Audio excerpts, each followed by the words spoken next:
சுற்றியுள்ள பகுதிகளில் ஒரே நாளில் தெருவுக்கு வந்த நடைபாதை வியாபாரிகள். நடைபாதை கடை உரிமையாளர் முன்னிலையில் ஜேசிபி இயந்திரம் மூலம் பெட்டி கடைகளை அகற்றிய சம்பவம் பரபரப்பை ஏற்படுத்தியுள்ளது. போக்குவரத்து நெரிசலை குறைக்கும் வகையில் முக்கிய சாலைகளில் உள்ள ஆக்கிரமிப்புகளை அகற்றி அமைச்சர் தாமு அன்பரசன் உத்தரவிட்டார். அதனைத் தொடர்ந்து தாம்பரம் மாநகராட்சி மற்றும் நெடுஞ்சாலைத்துறையினர் சாலையில் உள்ள ஆக்கிரமிப்புகளை பெயர் பலகைகளை ஜேசிபி இயந்திரம் மூலம் அகற்றினர். குறிப்பாக நடைபாதை கடைகளை ஈவு இரக்கமின்றி ஜேசிபி இயந்திரம் மூலம் கடை உரிமையாளர்கள் முன்னிலையில் பெட்டி கடைகளை சுக்கு நூறாக உடைத்து தள்ளினர்.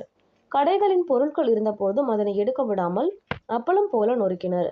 சானட்டோரியம், சித்தா மருத்துவமனை நுழைவாயிலில் இருந்த தள்ளுவண்டி ஜூஸ் கடையை உரிமையாளர் முன்னிலையில் ஜேசிபி மூலம் நொறுக்கினர்.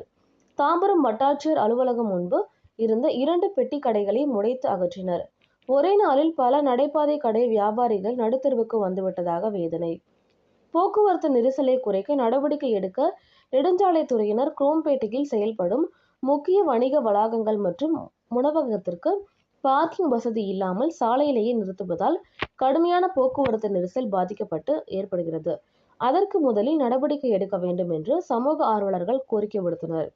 இந்த நிலையில் வியாபாரிகள் பாதிக்கப்பட்டதை அறிந்த அதிமுக செங்கல்பட்டு மேற்கு மாவட்ட கழக செயலாளர் முன்னாள் நாடாளுமன்ற உறுப்பினர் சிட்லப்பாக்கம் ச. ராஜேந்திரன் தள்ளுவண்டி வியாபாரிகளை நேரில் அழைத்து நடந்ததை கேட்டறிந்தார். பின்பு வாழ்வாதாரம் தவித்த தள்ளுவண்டி வியாபாரிகளுக்கு நிதி உதவி தலா 10,000 ரூபாய் 2 நபர்களுக்கு வழங்கினார். உடன் மத்திய பகுதி கழக செயலாளர் எல்.ஆர். செழியன், செம்பாக்கம் பகுதி கழக செயலாளர் ரா. மோகன் முன்னிலையில் வழங்கினார். சித்தாஸ்பத்திரியாண்ட கடை போட்டேன். என்ன கடை போட்டிங்கன்னா? ஜூஸ் கடை. சரி, என்ன ஆச்சு? இது மாதிரி நான் வந்து எடுக்க சொன்னாங்க. எடுத்தேன். சரி அவங்க கிளம்பிட்டாங்களேன்னு சொல்லிட்டு வண்டி ஓரம் கட்டின பிறகு திருப்பி போயிட்டாங்களே, எல்லா பொருளையும் எடுத்து வச்சு கட்டலான்னு முடிவு எடுக்கும்போது போனவன் திருப்பி ஓடி வந்து, நீ ஏன் அங்கேயே நிப்பாட்டுற, சொன்னால் கேட்க மாட்டேன்னு சொல்லி ஒரு அழுத்தி எல்லாத்தையும் உடைச்சிட்டாங்க.